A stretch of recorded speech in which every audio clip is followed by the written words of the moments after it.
With Cavill reportedly out as Superman and Affleck once again reportedly out as Batman because Cavill is out, it would seem as if we have reached an impasse. But fear not, Warner Brothers in DC, this video is for you because I believe you got some good options.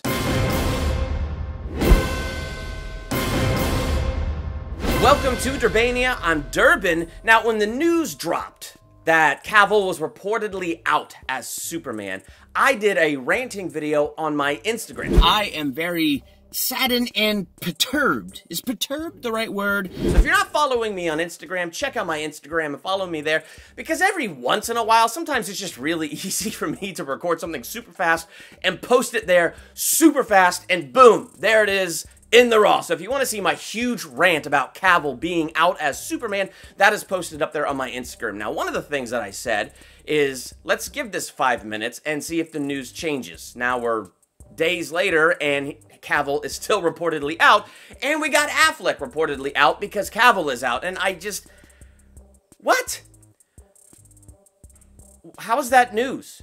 I mean, for like the last almost 2 years, Affleck is in, Affleck is out, Affleck is in, Affleck is out, Affleck is in, Affleck is out, Affleck... That ain't new news! What's new news is, was he really considering being back in so that now he would be officially out yet again? I mean, what...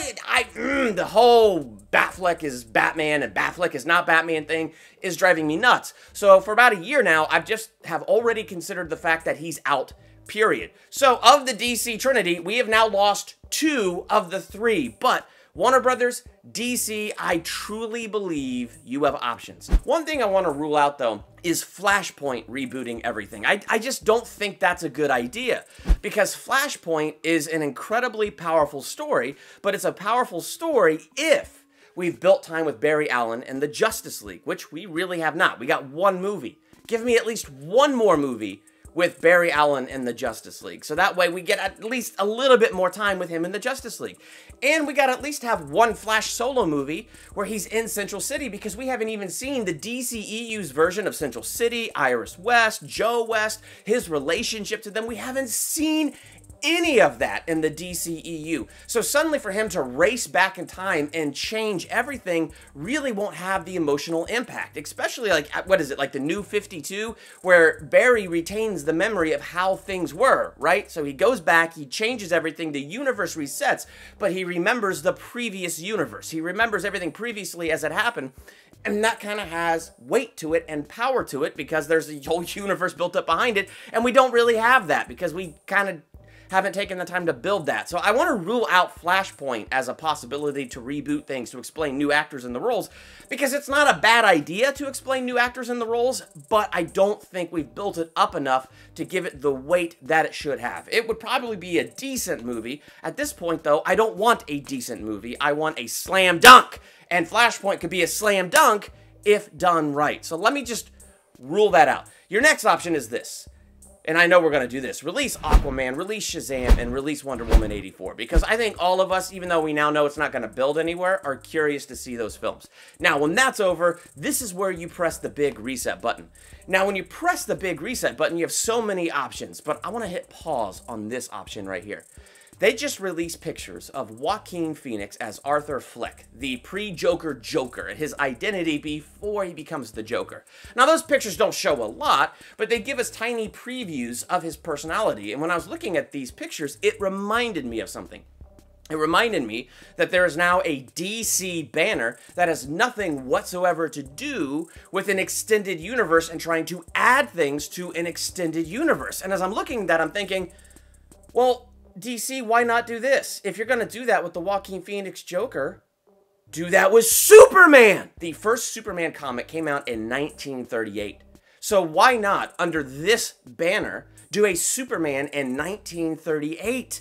And a Superman who can't fly, because to my recollection, his powers weren't as powerful back in the day. And so he didn't fly, he leapt over a building in a single bound. So why not do that? why not set him back in 1938 with the original power set that he had in 1938? And now we have a whole new world to explore with Superman. We could do something totally different altogether.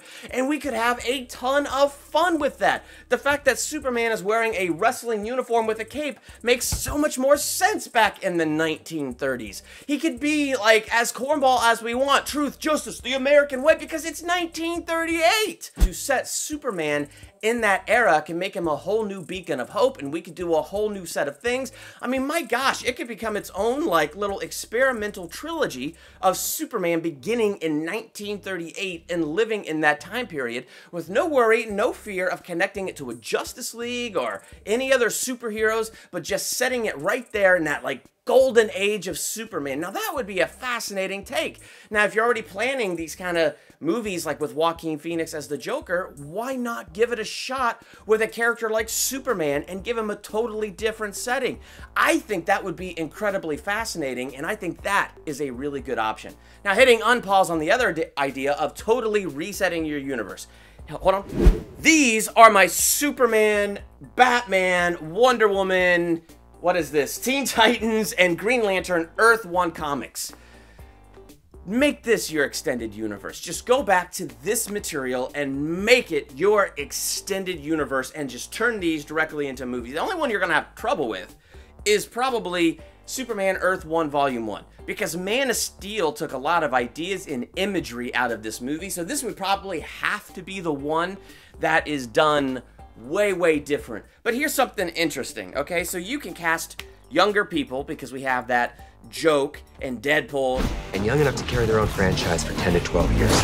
To do that! Like, this is a young Superman in his early 20s just stepping out into the world and trying to find his path in the world. Point is it could be really fun to take that idea and bring it to the screen. And then you do this trilogy and film it like it's one solid movie. Why not do that? Do the first 3 Earth 1 comics with Superman, film it like Lord of the Rings, one solid movie, and release them close to each other. So then you have Earth 1 Volume 1, then you have Earth 1 Volume 2, then you have Earth 1 Volume 3, and not a whole lot was used in other movies, so you could take Volume 2 and Volume 3 and just directly adapt them to the big screen. And then there's the 2 Batman Earth 1s. Film those like one solid movie and then release them pretty close to that final Superman movie and the next Batman really close to that. Then throw out your Wonder Woman. Boom! You now have your Trinity. Then you do Green Lantern, which is one of my favorite superhero comic books ever. And seriously, directly adapt Green Lantern from Earth 1. That's like an incredible comic, and do that. And now you have this incredibly awesome universe with a unique spin. I do want to throw in one other idea for a rebooted Superman. Now, in the Earth 1 series, he still hides behind the glasses and all that stuff. Now, look, I don't have a big problem with him hiding behind the glasses because he should act totally different as Clark Kent than Superman, so when people look at Clark Kent, they would never picture that guy as Superman. But here's what I think would be interesting. So I guess this would not be a direct adaptation from Earth 1, but, you know, still use the ideas, but maybe throw this in here and play with it. What if Superman didn't have a secret identity? Because of facial recognition on just plain Facebook, if somebody captures a picture of Superman, there's going to be a caption, hey, do you want to tag Clark Kent in this? I mean, come on. Like, in this world with facial recognition technology from Facebook to whatever the government may have, there is no Superman hiding his identity.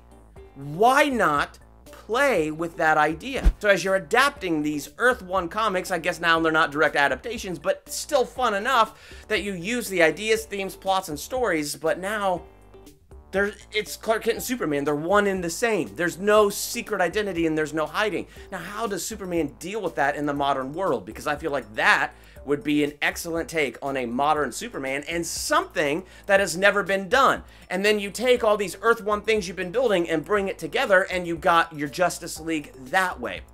And so that's kind of what I think should happen if you're going to hit the reset button on all of that. I kind of like this idea of a Superman with no secret identity. I would be curious to see how that Superman lives in our world. That would be, wow, that would be really interesting. Come on, DC. Let's just jump on board. Let's get super creative. Let's do some awesome and exciting things here.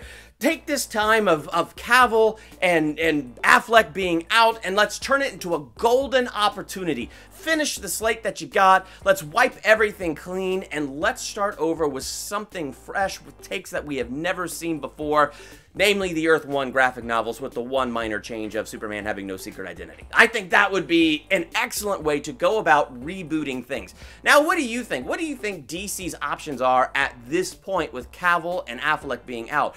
What do you think of Michael B. Jordan as Superman? Would he be a good Superman? Let's talk about that in the comments. And while you're there, hit the subscribe button, become a Durbanian, hit the bell by the subscribe button so you're notified the next time I do a theological analysis, movie review, ranking video, or kind of just a rant video like this with my own ideas of what should happen now. So let's talk about it in the comments. I'm Durban. Thanks for checking out Durbania.